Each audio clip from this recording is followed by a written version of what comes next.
भारत पाकिस्तान तणावाच्या पार्श्वभूमीवर उद्या देशभरामध्ये मॉकड्रिल पार पडणार आहे। नेमकं हे मॉकड्रिल कशा पद्धतीने पार पडणार आहे याची सगळ्यांनाच उत्सुकता आहे। आपल्यासोबत निवृत्त lieutenant colonel Vilas Sonawane sir आहेत। सर, खूप खूप स्वागत साम टी व्हीमध्ये। उद्या देशभरातल्या 244 जिल्ह्यांमध्ये मॉकड्रिल पार पडणार आहे। हे मॉकड्रिल म्हणजे नेमकं काय आणि ते कसं पार? उद्या म्हणजे मॉकड्रिल म्हणजे मिनिस्ट्री ऑफ होमच्या तर्फे करण्यात येत आहे। तर हे आपल्याला एक प्रशिक्षण आहे की एक आपत्कालीन परिस्थितीमध्ये आपण कसं स्वतःला किंवा आपली जी मालमत्ता आहे ती कशी जपून ठेवली पाहिजे, तर आपण त्याविषयी आपण प्रशिक्षण घेतो। तर उद्याच्या मॉकड्रिलमध्ये नागरिकांनी घाबरून न जाता दिलेले जे इन्स्ट्रक्शन आहे, दिलेले जे गाईडलाईन्स आहे, तर त्यावरती काम करायचं आणि विद्यार्थ्यांनी ते शिकून आपले जे शेजारी असतील किंवा लोकांना त्यांच्यामध्ये हे सांगितलं गेलं पाहिजे की आपण काय करायचं आहे, काय नाही करायचं आहे, त्याबद्दल ती पूर्ण माहिती आहे ती सगळं सामान्यपर्यंत पोहोचली गेली पाहिजे। नेमकं या सगळ्या आपत्कालीन परिस्थितीमध्ये नेमकं काय करायचं नाही आहे आणि काय करायचं आहे? सगळ्यात महत्त्वाचं याच्यामध्ये आहे की जीवितहानी टाळणं खूप महत्त्वाचं आहे।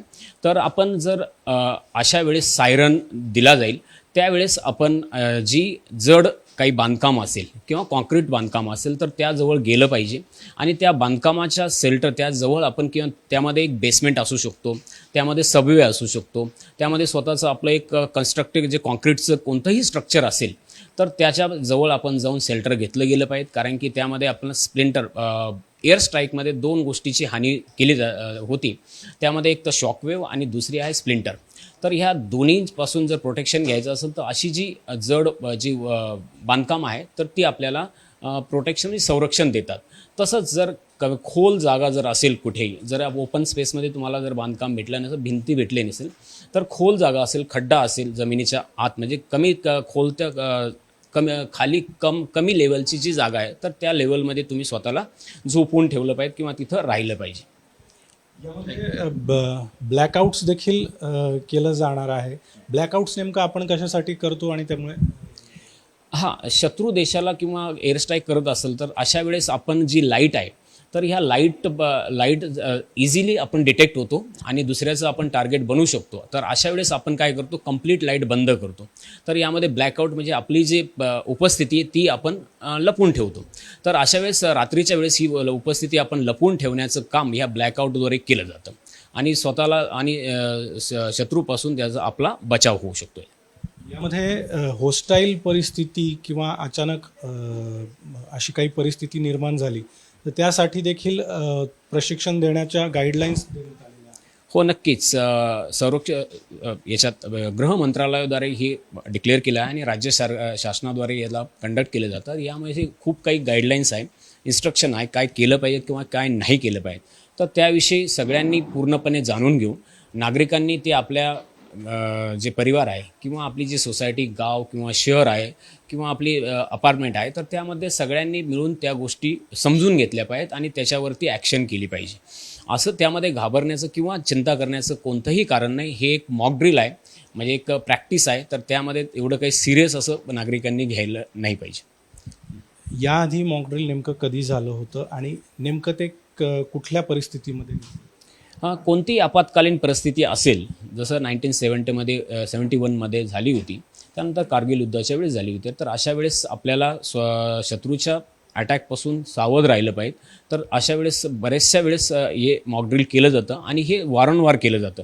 ज्यावेळेस सरकारला वाटतं की आता मॉकड्रिल कंडक्ट केलं पाहिजे तर अशा वेळेस ते कंडक्ट केलं जातं।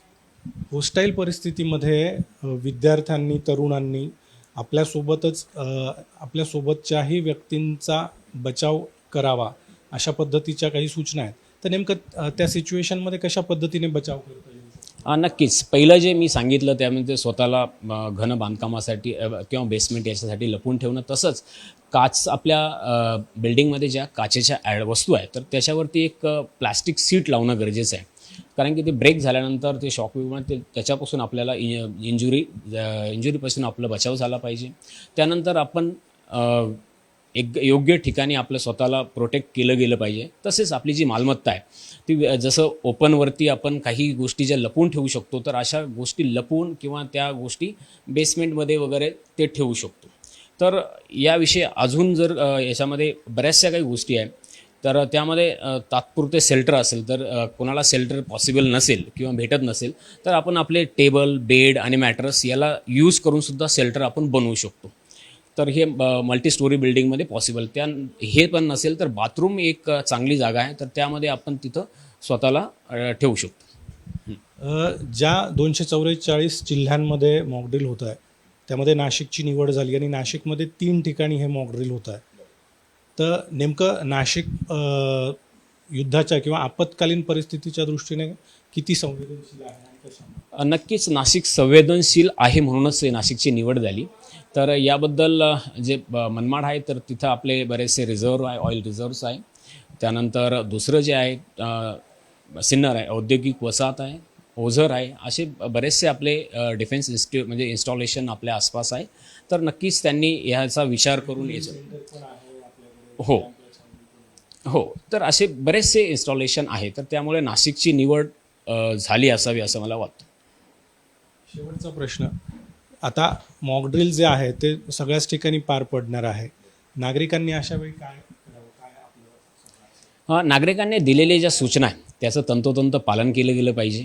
आणि दुसरे जे त्याबरोबरचे जे गॅदरिंग्स आहेत, छोटे गॅदरिंग्स कमी घाबरून न जाता त्याला सामोरं गेलं पाहिजे. हे खूप महत्त्वाची गरज आहे आणि त्यामध्ये घाबरून जाण्याची काही कारण नाही.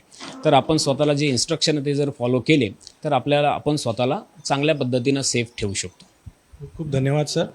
उद्या देशभरातल्या 244 जिल्ह्यांमध्ये हे मॉकड्रिल पार पडतं आहे. नागरिकांनी मॉकड्रिलच्या वेळी घाबरून न जाता ज्या गाईडलाईन्स केंद्र सरकारकडून किंवा प्रशासनाकडून दिल्या जातील त्याचं तंतोतंत पालन करावं अशा पद्धतीचं आवाहन प्रशासनाकडून केलं जात आहे. कॅमेरामन प्रवीण काळबांडेसह अभिजित सोनवणे, साम TV, नाशिक. देश विदेशातील प्रत्येक घडामोडींचे लाईव्ह अपडेट मिळवण्यासाठी आता साम टीव्हीच्या सर्व सोशल मीडिया प्लॅटफॉर्मला लाईक, फॉलो आणि सबस्क्राईब करा. तसंच सर्व नोटिफिकेशनसाठी बेल आयकॉन प्रेस करायला विसरू नका.